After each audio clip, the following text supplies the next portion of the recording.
কোচবিহার জেলা SC OBC Trinamool কংগ্রেসের পক্ষ থেকে অবস্থান বিক্ষোভ কর্মসূচি অনুষ্ঠিত হচ্ছে ব্রাহ্ম মন্দির সংলগ্ন সুনীতি রোডে।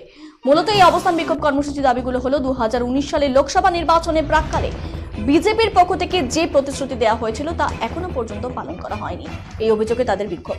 দাবি সমূহগুলো হলো কেন্দ্র সরকারের স্বরাষ্ট্রমন্ত্রী অমিত শাহ কোচবিহারে এসে ভোটের প্রাক্কালে প্রতিশ্রুতি দিয়েছিলেন নারায়ণী সেনা তৈরি করা হবে, সেটা এখনো পর্যন্ত হয়নি।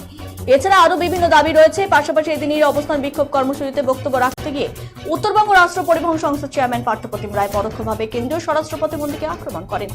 কি সেই বক্তব্য তা শুনবো।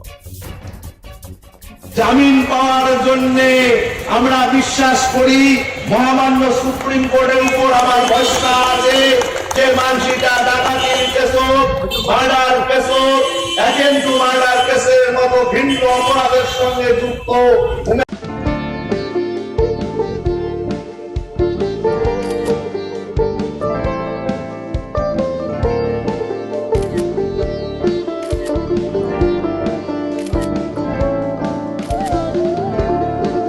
Kiara ma'am, shot ready.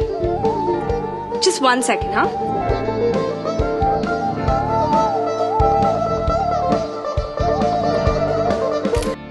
Simco Gold and Diamond, RRN Road, Old Post Office Para South, Coachbihar. জামিন মহামান্য সুপ্রিম কোর্ট দিবে না, এটা আমার বিশ্বাস আছে। আজকে সুপ্রিম কোর্টের দ্বারস্থ হওয়া লাগছেও না। আমরা রাজনীতির মঞ্চ রাইসার আগত উমার নামে আলিপুর সোনার ডাকাতির কেস ছিল।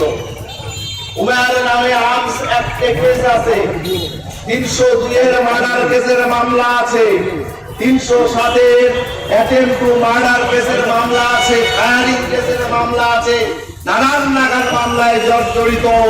আর উমরা যা হাইকোর্ট পাওয়ার চেষ্টা করছে যে রাজনীতির কারণে উমরার নাকি এই ধরনের মামলা হচ্ছে, কিন্তু আমরা জানি রাজনীতি করার বহু আগত ইমার এই মামলাগুলো ইমার নামে হয়েছে। তাই আমার বিশ্বাস সুপ্রিম কোর্টের উপরে আমার বিশ্বাস আছে যে উমরা জন্য কোনো আওয়াজ তোলে নাই, বরং